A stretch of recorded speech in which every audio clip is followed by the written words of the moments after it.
Al-Fatihah. A'udzu billahi minasyaitonir rajim. Bismillahirrahmanirrahim. Alhamdulillahirabbil alamin arrahmanir rahim maliki yaumiddin. Iyyaka na'budu wa iyyaka nasta'in. Ihdinas siratal mustaqim, siratal ladzina an'amta 'alaihim ghairil maghdubi 'alaihim waladdallin. Bismillahirrahmanirrahim. Alhamdulillahirabbil alamin.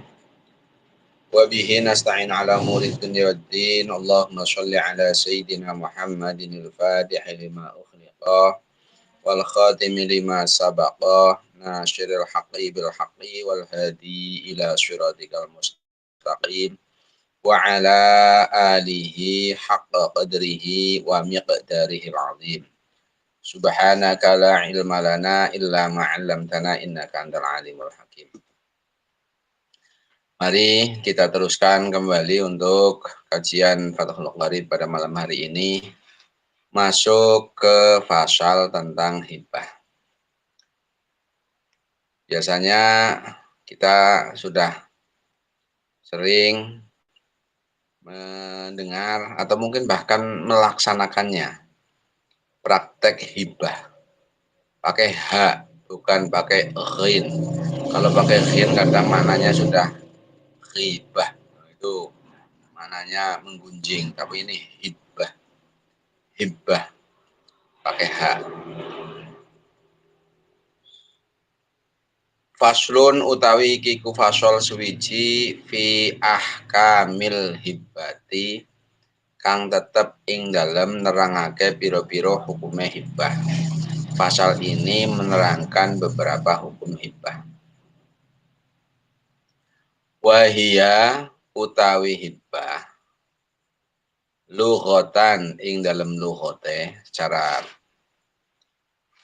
bahasa etimologi iku makhudatun dan alap diambil min hububir rihi dari kalimat seperti hububur rih. Min hububir rihi saking niupe angin. Jadi kalimat hibah itu diambil dari kalimat hubub yang artinya meniup. Hububur rih meniup, bertiupnya angin. Waya juzu lan wenang boleh apa antakuna yen to ana apa hibah boleh hibah itu iku min habba diambil dari kata habba maknanya bangun. Habba tangi sapa wong seseorang bangun min naumihi saking turune wong dari tidurnya. Idza staiqadha tegese nalikane tangi sapa wong. Habba min naumihi itu ketika dia itu bangun dari tidur, melilir bangun. Jadi kata hibah itu ada dua keterangan. Pertama diambil dari kata hubub, yang kedua dari kata habba. Hubub itu artinya meniup, kalau habba artinya bangun. Faka'anna fa'ilaha mongko kaya-kaya sak temene kang nglakoni hibah. Mongko kaya-kaya sak temene wong kang nglakoni hibah, seolah-olah orang yang melaksanakan hibah iku istaiqadha tangi sapa fa'il lil ihsani maring gawe bagus. Seolah-olah orang yang melaksanakan hibah ini bangun hatinya untuk berbuat kebaikan. Maka diambil kata habba min naumihi, seolah-olah seperti itu, seolah-olah bahwa tergerak bangun untuk berbuat kebaikan. Ini secara etimologi. Wahia utawi hibbah fi syar'i dalam syara, secara istilahi terminologi ini. Wahia utawi hibbah fi syar'i dalam syara iku tamlikun aweh milik, memberikan kepemilikan penuh. Munjizun kang den lestariake, yang diteruskan maksudnya yang diberikan penuh, mutlakun kang mutlak, dan mutlak tidak ada qayyid, tidak ada ikatan-ikatan yang lain. Jadi pemberian milik yang diberikan tanpa ada ikatan suatu apapun, tidak ada qayyid, tidak ada melakukan apa, itu tidak ada.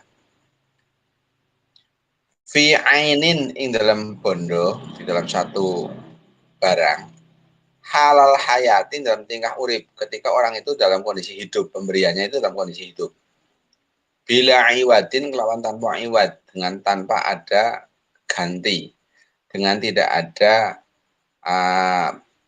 iwad. Iwad itu ganti. Baik iwad itu berupa pekerjaan, iwad berupa uang atau yang lain. Walau minal adna, senajan saking wong kang luwih endep, ilal a'la maring wong kang luwih dhuwur. Nah, ini yang sekarang sering juga disebut dengan gratifikasi. Ada orang yang berdalih ini adalah hibah. Jadi yang namanya hibah secara syar'i itu pemberian milik seseorang pada orang lain mutlak ya, berupa harta benda pada saat dia masih hidup dengan tanpa iwad. Walaupun dari orang yang lebih rendah ke orang yang lebih tinggi. Artinya dari orang lebih rendah itu ya dari sisi umur mungkin atau dari sisi status sosial. Pakhoroja mangko kejaba, mangko kejaba pengecualian bil munjisi kelawan dawuh munjis yang terus ini. Apal wasiat itu wasiat. Nah, karena wasiat ini tidak munjis. Kalau lebih daripada sepertiga maka tidak boleh, gitu kan. Karena wasiat itu terbatas hanya sepertiga saja.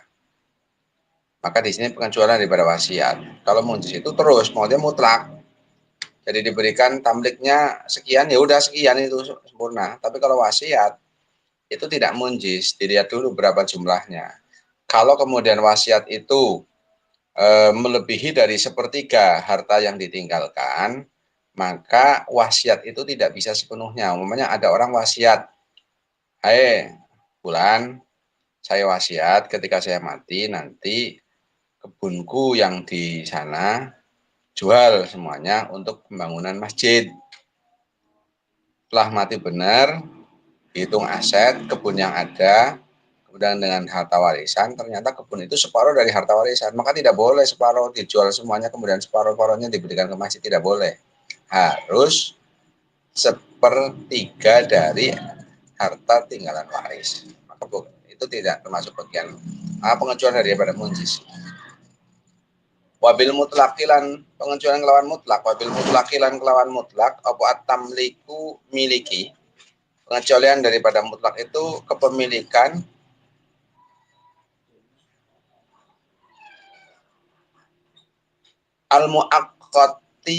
al-mu'aqqatu kang dan waktu-waktu. Pengecualian dengan mutlak itu adalah tamlik yang di waktu-waktu. Karena tidak mutlak. Jadi saya berikan ini 1 tahun katakan, itu namanya mu'aqqat. Itu bukan bagian daripada hibah karena tidak mutlak namanya. Wa jalan kecoba bila aini kelawan ain. Pengecualian dari ain yaitu hibatul manafi'i, hibah pira-pira kemanfaatan. Mengecualikan dari ain yaitu pemberian manfaat.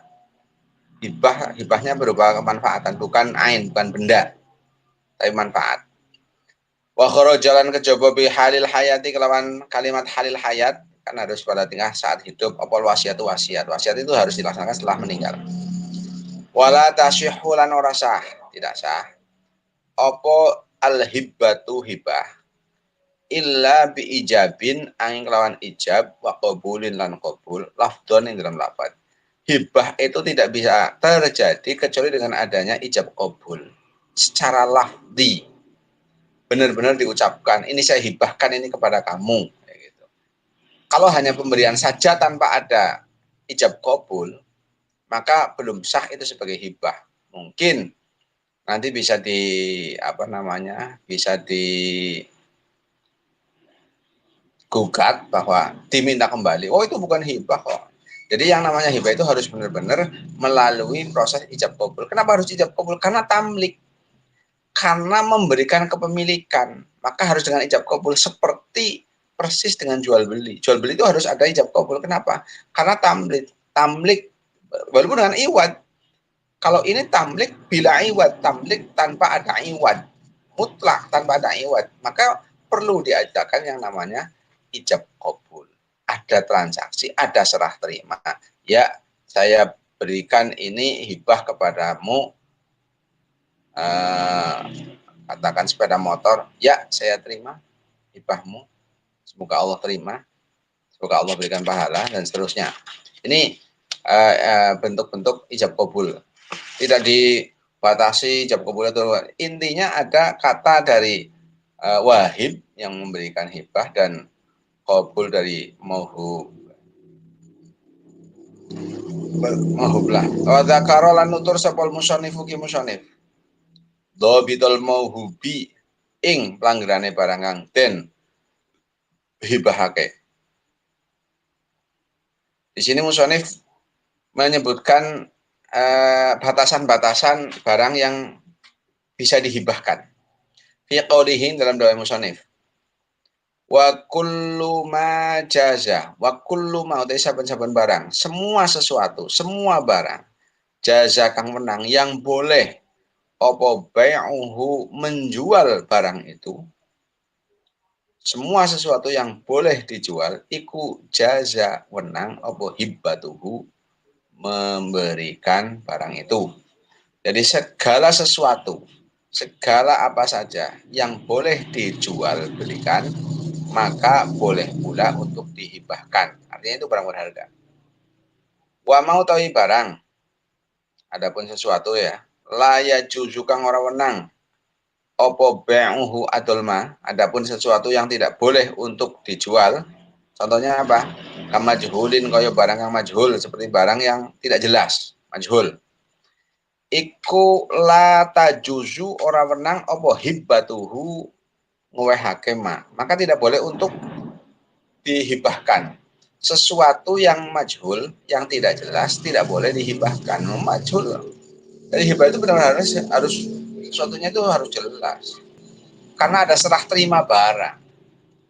Kalau kemudian tidak ada qabdi, tidak ada serah terima, maka hibah juga belum terjadi. Ya, hibah itu benar-benar terjadi ketika ada serah terima barang dan ada ijab qabul. Illa habbatai khintatin, angin rong wijine gandum. Wanah lan sepadane hintah. Kecuali 2 biji gandum katakan. Dan lain sebagainya atau beras atau apalah. Falaya juzu mengora wenang apa bai'uhuma adol habbatai hintah.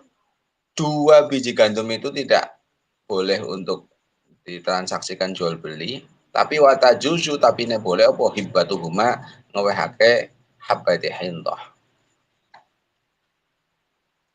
Artinya habbati hindah itu kenapa tidak boleh dijual? Karena nggak mutamawal, karena tidak bisa dinilai 2 biji gandum itu berapa harga. Mau ditimbang ya nggak memenuhi syarat, hitungan nggak ada orang jual beli gandum kok dihitung bijian itu nggak ada. Karena mutamawalnya gandum ya kan timbangan atau takaran. Maka tidak mutamawal, maka tidak boleh jual belikan. Tapi boleh untuk dihibahkan. Boleh untuk dihibahkan. Wala tumlaku lan ora den miliki apa hibah. Wala talzamulan ora tetep apa hibatu hibah illa bil qabdi angin kelawan nampani. Biidnil wahibi kelawan izine wong kang ngewehake. Jadi hibah ini tidak bisa terjadi kecuali dengan adanya penerimaan, dengan izin daripada wahib, dengan izin daripada orang yang memberikan. Jadi benar-benar sudah harus ada serah terima. Kalau tanpa serah terima, tanpa ada penerimaan, maka hibah juga nanti belum dianggap tetap. Kasus mamanya falau mata, mongko lamun to mati. Sopal mau hubu wong kang den wae apa lahul al, orang yang diberi kemudian meninggal. Awil wahibu atau mati sapa wahib atau wahibnya. Mohub lah orang yang diberi atau wahib yaitu orang yang beri itu kemudian meninggal katakan salah satunya. Qabla qabdil hibbati dalam sadurunge nampani hibah. lam tan fasih mongko ora rusak apa hibatu hibah. Hibahnya tidak rusak, akad hibah tidak rusak. Wa yaqumu lan jumenengi artinya menempati sapa warithuhu ahli warisnya mayit maqamahu ing panggonane mayit fil qabdi ing dalem nampani wal iqbadi lan nampakake. Jadi yang mewakili serah terima ketika ada salah satu daripada mauhublah atau wahib itu meninggal dunia sebelum ada serah terima barang hibah, maka yang mewakili atau yang menempati posisi dari yang mati ini adalah ahli waris daripada yang meninggal. Akad hibahnya tidak rusak. Jadi otomatis nanti ahli waris ini kemudian yang menerima hibah itu. Kalau yang mati mauhublah, maka ikbatnya qabdinya ahli waris. Kalau wahib yang meninggal ikbatnya adalah ahli warisnya pula. Jadi menjadi pengganti ahli warisnya. Wa idza qabadaha lan nalikane nampane ing ain ketika sudah diterima sabal mauhublah orang yang diberi sabal mauhubu wong kang den waya orang yang diberi sudah menerima barang hibah lam yakun mongko ora ono iku lil wahibi kaduwe wong kang ngwehake wahibnya tidak boleh apa ayar ji'a yen to jabel yen to balik sapa wahib fiha dalam ain. Jadi ketika sudah terjadi serah terima, mauhublah sudah menerima barang itu, maka wahib tidak diperkenankan untuk mengambil kembali barang tersebut. Illa ayyakuna kecuali yen to ono sapa wahib iku walidan orang tua. Kecuali wahibnya itu adalah orang tua kandung. Kalau wahibnya itu adalah orang tua, boleh untuk diminta kembali. Wa in ala senajan sependhuwur sapa walid, kakek atau apa, pokoknya ke atas. Tapi kalau selain itu tidak boleh untuk diminta kembali. Jadi barang ketika sudah diserah terimakan, ketika sudah ada proses serah terima, maka tidak boleh hibah itu kemudian diminta kembali, kecuali jika wahib itu adalah walid. Kecuali wahib itu adalah orang tuanya. Ada orang sudah hibah kemudian di tengah sudah diserah terimakan dan sebagainya, besoknya aduh kayaknya kok menyesal ya ini, aduh minta kembali aja nggak jadi, nggak bisa. Kalau sudah diserah terimakan tidak bisa untuk diminta kembali. Wa idza a'mara lan nalikane awes umur, ketika ada orang memberikan idza a'mara nalikane awes umur sapa syakhsun awaan saya ning wiji-wiji ai darun tegese omah, contoh matalan dalam umpamane seseorang memberikan sesuatu, contohnya rumah katakan, tapi hanya seumur maunya selama hidup. Kakolihi kaya pengucape syakhs. Akmar tuka awes sak umur ingsun ing sira hadhihi daring iki omah. Saya berikan rumah ini selama hidup. Au arqabahu atau aweh penginjen-injen sapa ingsun ing syakhs iya ha ing dar.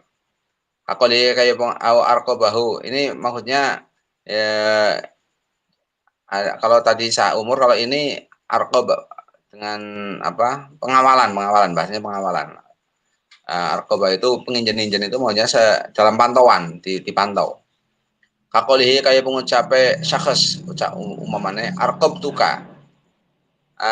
Nginjen-injen ingsun ing sira hadhihi daro ing ikilah umah. Au ja'al tuha utawa dadekake ingsun ing dar laka kaduwe sira. Raqabi ing penginjen-injen ingsun. Ae keterangannya in mutta lamun mati sira qabli ing dalam sadurunge ingsun adat mongko balik apa dar ilaya maring ingsun.